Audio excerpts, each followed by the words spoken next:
Assassin's Creed is the most beautiful game franchise on this planet. Probably. Since the first game's launch back in 2007, it's been clear that the game is a set formula that works incredibly well and pleases a lot of people. But that isn't to say that a game like this isn't without issue. One of the biggest aspects about Assassin's Creed is always going to be the story. Is the story still as good as it used to be? Well, it really does depend on how you see it.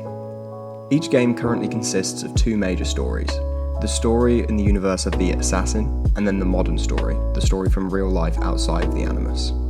The story from the assassins, it's always incredible. You get to see battles from history, meet famous people, and do things for them, or sometimes you even get to fight alongside them. Although, with that being said, there are still issues within this too. A lot of these characters seem very one-dimensional, which obviously doesn't bode well for most. There's always an opportunity to involve these characters into a much bigger way, but sometimes it does just seem very fleeting.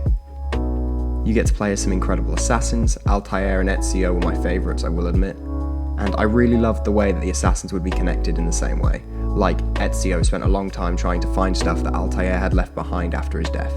In the second game, if you managed to collect all the feathers, you would be able to claim Altair's armour, which, although it's locked behind an incredibly time-sinking task, it was still pretty sick. But then this is where the problems start. As soon as you leave the Animus, the story outside of the lives of the assassins, it absolutely blows. Outside of the original trilogy, where I actually found myself hooked on the idea that Desmond was important and it could be something that actually mattered, every other game has just kind of been half-arsed when it came to that part of the story. None of them even remotely captivating, and that really does suck.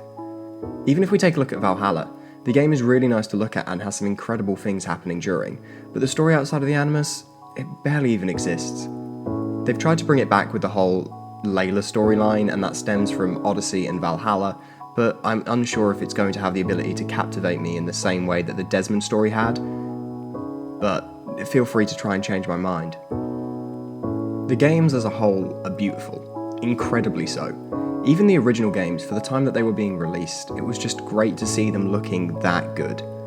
But now we look at newer games with today's high standards of graphics for AAA titles, and it doesn't cease to amaze.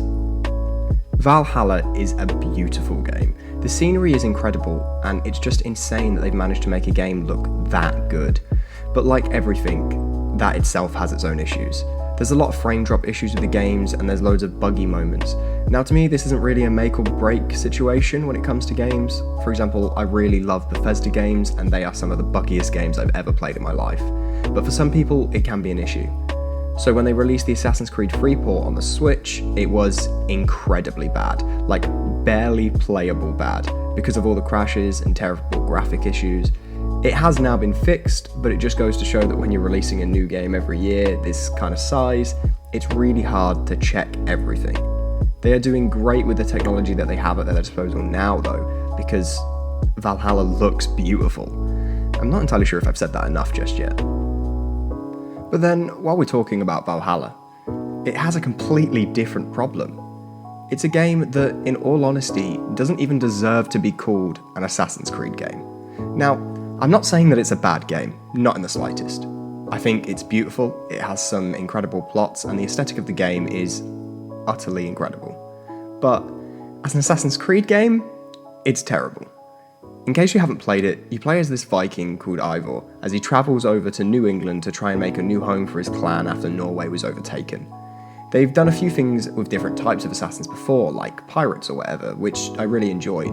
Black Flag is one of my favourite Assassin's Creed games, and the Viking aesthetic is incredible. The game just plays so well, but it really just doesn't feel like an Assassin's Creed game at all. There's so much fighting going on and barely any stealth aspects that it has kind of just died off from the Assassin's Creed world.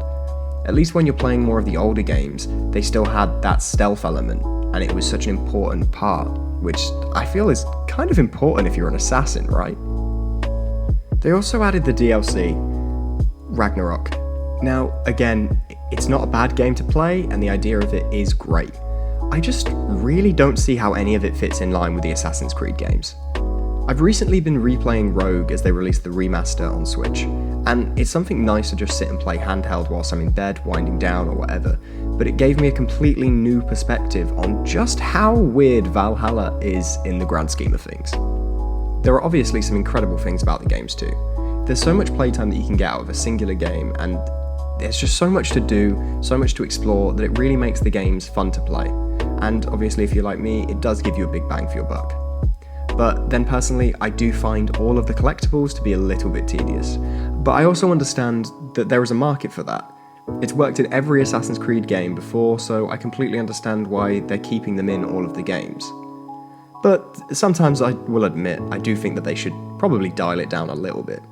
Because you realistically end up spending, 30 to 40 hours working on the story, sprinkling a couple of side quests, that's like an extra 5 hours, and then it's an extra 100 hours just running around hunting down all the collectible pieces. And honestly, it can just be very draining. When the games originally started production, they had only planned to release 3 games. 3 stealth-based games that were based on assassins. And then they realised that because people were interested in it, they could change the original plan and push even more games out.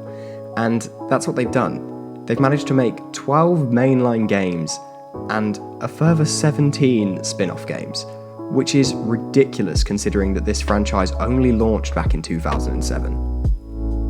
Now personally, I feel they should have done something similar to Far Cry, or even Just Cause.